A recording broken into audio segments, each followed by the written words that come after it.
Ito ang breaking news ngayon. Viral ngayon sa mundo ng social media. The damage has been done. Kung ano ang ginawa mo sa iyong kapwa, ay siya rin ang babalik sa iyo. Kahit ano pa ang gawing palusot ng kasalukuyang gobyerno ngayon, ay tila hindi na mabubudol pa ang taong bayan. Ito ang matinding sigaw ng taong bayan sa mundo ng social media. Matapos ang mga kontrobersiyang kinasasangkutan ng House Speaker of the House na si Martin Romualdez. Matapos lumabas ang mga kababalaghan na nangyayari tungkol sa mga blank item ng BICAM report, ay tila hindi na nakapagpigil din ang senatorial-elect na si Ping Lacson na magsalita na sa publiko at mukhang nananawagan na sa palasyo. Hindi man pinangalanan, ngunit dapatwat sa pulsa katotohanan ang Speaker of the House na si Martin Romualdez. Totoo kaya ito, mga kapanig? Ating alamin. Pero bago tayo magpatuloy, mga kapanig, kung bago ka pa lamang sa aming channel, ay huwag kalimutang mag-like, subscribe at i-click ang notification bell para mas maging updated ka palalo sa lahat pa ng mga bagong videos na i-upload namin. At yun na nga, mga kapanig, Senatorial-elect Ping Lacson, binasag na ang katahimikan at katotohanan. Di man pilangalanan, ngunit tila sa sa katotohanan ang liderato ng mababang kapulungan na si Martin Romualdez. Ayon pa sa sabing balita online na inilabas ng lokal muna sa kanilang official FB page kamakailan lamang, and I quote, hindi naman tahasang binanggit, tila tinutumbok ni Senator Ping Lacson si Speaker Martin Romualdez sa panawagan niyang gamitin ni Pangulong Marcos persuasive powers para linisin ang Kongreso, kagaya ng ginawa sa kanyang gabinete. Kung kaya ng Pangulo na humiling ng courtesy resignation mula sa kabinet, dapat kaya rin niyang pakilusin ang Kongreso para alisin ang pork barrel at budget insertion. Total, ito ang mga isyong matagal nang inuugnay sa liderato ni Romualdez, end quote. At ayon pa sa post online ni Senator Ping Lacson,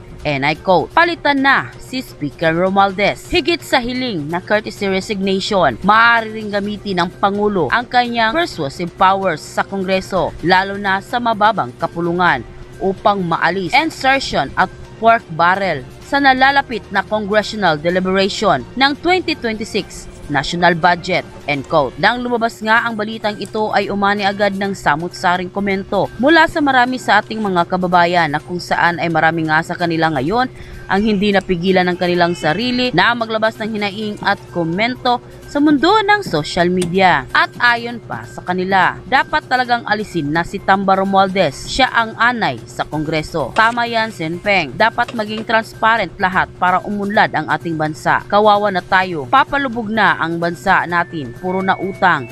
Tapos wala namang makikitang pag-unlad sa ating bansa. Ginagamit ang pera sa walang katuturan. Dapat palitan niyang si Tamba kasi yan ang mga Congress at nabibigyan, kaya ganyan sila sunod-sunuran. Baka hindi nila natandaan ang sinabi noon VP Inday, hindi siya marunong magpatawad sa mga taong sumira sa pamilya niya. Lagot kayo. This is divine intervention to expose all the corruptions. If there was, you stand firm for good governance, not for self-vested interest. Dapat lang palitan si Tambaloslos para mawala ng kawatan sa House of Congress. Congressman na talagang kilalang kilala dito sa Cebu, doon sa Cebu.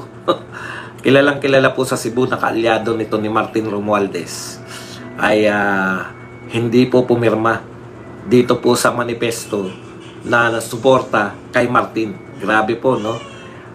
Eto na po, yung sinasabi po natin na halos hindi nyo mapaniwalaan nung sinasabi ko na yung mga congressman, magbabaliktaran din yan. Eto na po yung panahon, no? Makikita na po natin, nagsisimula na po yung mga congressman na ihiwalay yung kanilang sarili dito po sa papalubog. Akala ni Martin, nangyari na po yan. Maaring hindi pa ngayon, maaring maging speaker pa rin si Martin, pero papalapit po sa 2028, makikita nyo po kung paano, lalo na po sa 2028, makikita nyo po yung pinaka-majority, ang tawag nga super majority, no? Okay lang po ba yung sounds natin? Magwan nga po kayo kung maugong ba o ano, kasi yung mikropono hindi ko po makita eh. kung saan ko na ilagay. Okay, pag-uusapan din po natin yung patuloy pong pag-iiyakan. Bakit number 3? Yung patuloy pong pag-iiyakan ng mga dilawan, kakamping at mga makakaliwang grupo sa ginagawa po ng mga congressman, no? Ay, congressman, bura-bura. Sa ginagawa po ng mga senador na tila wala na pong interest yung mga senador dito sa 19th Congress na isalang pa o mag-convene pa bilang impeachment court. Yung hinihinala po na pagbabasura, yung mga ginagawa po ng mga senador para i-delay o para mapunta sa basura, pinapalagan na po. Ano naman? Ano naman kung palagan nyo? Nauna po yung mga UP professor o UP law professor na nagsulat. Wala na pong epekto yung mga sulat-sulat nyo. Ngayon naman po ay yung komunidad naman ng Lasal. O magsama-sama po kayong mga academics. Wala na po yan. Wala na pong epekto yan sa mga Duterte. No? Bakit po walang epekto na sa amin yan? Nagawa na ninyo yung worst. Yung pinaka-worst na pwede nyong gawin sa aming mga Duterte supporters. No? Hindi na kami tatalaban yan. Ano na yan? Kumbaga maning-mani na lahat ng itong mangyayari, wala na po yan. Nagawa nyo na ang pinaka-worst na ginawa nyo at dehin kayo bukoy. Kami maniningil sa inyo. Sisingilin namin kayo. Manifesto nyo, nasan kayo? Nung pinakulong si Tatay Digong, nung kinidnap si Tatay Digong, dinala sa dahig. May manifesto ba kayo? Mayroon ba kayong mga pagkundina? Kayo, mga UP professor, mga taga-UP, mga taga-Lasal, mas matatalino pa kayo sa amin. Alam ninyo na labag yung ginawa kay Tatay Digong. Alam ninyo na kidnapping. Kung may buba kayo, tapos ngayon, inaapi, para kayo inaapi. Wala na epekto sa taong bayan niya, mga pa-ek-ek nyo. Ang may epekto, yung pakapin ni Ryan and Eddie, thank you very much, sa $279.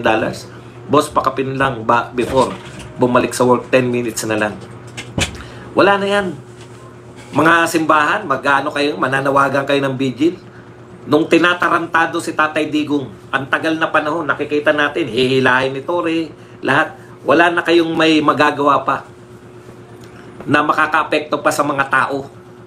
Lahat po yan, panay palabas na lang. Wala naman na kayong kakayahan talaga. Wala nang kayang-kaya kayong isang tabi na ngayon. Si Chis Escudero, takot sa inyo. Wala kaming pakialam kay Chis. Alam namin na si Chis Escudero ay gagamitin niya yung Duterte Black. Alam namin marami nang liligaw ngayon sa mga Duterte Black. Kanya-kanya silang pautot, kanya-kanyang paek-ek. Hindi na.